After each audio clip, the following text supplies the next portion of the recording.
നിവർത്തി വന്നു. എന്നാൽ യേശു നാടുവഴിയുടെ മുമ്പാകെ നിന്ന്, നീ യഹൂദന്മാരുടെ രാജാവ് എന്ന് നാടുവഴി ചോദിച്ചു. ഞാൻ ആകുന്നു എന്ന് യേശു അവനോട് പറഞ്ഞു. മഹാപുരോഹിതന്മാരും മൂപ്പന്മാരും കുറ്റം ചുമത്തുകയും അവൻ ഒന്നും ഉത്തരം പറഞ്ഞില്ല. പീലാത്തോസ് അവനോട്, ഇവർ നിന്റെ നേരെ എന്തെല്ലാം സാക്ഷ്യം പറയുന്നു എന്ന് കേൾക്കുന്നില്ലയോ എന്ന് ചോദിച്ചു.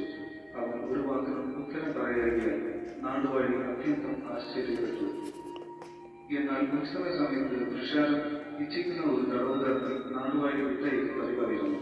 അന്ന് ബറബ്ബാസ് എന്ന് സൂചിപ്പെട്ട ഒരു തടവുകാരൻ ഉണ്ടായിരുന്നു. അവർ കൂടി വന്നപ്പോൾ പീലാത്തോസ് അവരോട്, ബറബ്ബാസിനെയോ ക്രിസ്തു എന്ന് പറയുന്ന യേശുവിനെയോ ആരെങ്കിലും വിട്ടുതരണം എന്ന് ചോദിച്ചു. അവർ അസൂയ കൊണ്ടായിരുന്നു അവനെ ഏൽപ്പിച്ചത് എന്ന് അവൻ ഗ്രഹിച്ചിരുന്നു.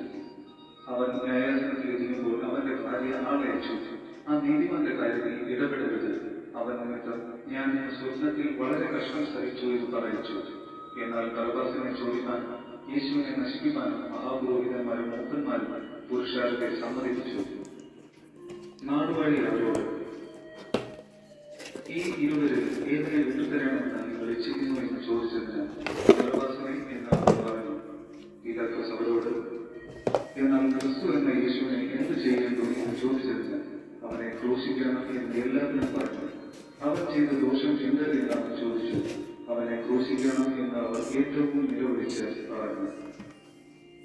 ആരവാരം അധികമാകുന്നതല്ലാതെ ഒന്നും സാധിക്കുന്നില്ല എന്ന് പീലാത്തോസ് കണ്ടിട്ട് വെള്ളമെടുത്ത് പുരുഷാരം കാട്ടിൽ കൈ കഴുകി, ഈ നീതിമാന്റെ രക്തത്തിൽ എനിക്ക് കുറ്റമില്ല, നിങ്ങൾ തന്നെ നോക്കിക്കൊള്ളും എന്ന് പറഞ്ഞു. അവന്റെ രക്തം ഞങ്ങളുടെ മേലും ഞങ്ങളുടെ മക്കളുടെ മേലും വരട്ടെ എന്ന് ജനമൊക്കെ ഉത്തരം പറഞ്ഞു. അങ്ങനെ അവൻ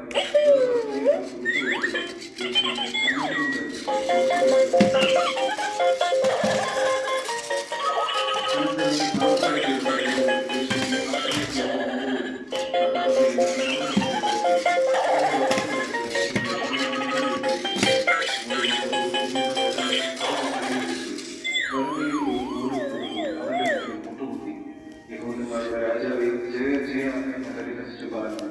പിന്നെ അവന്റെ മേൽ കുത്തി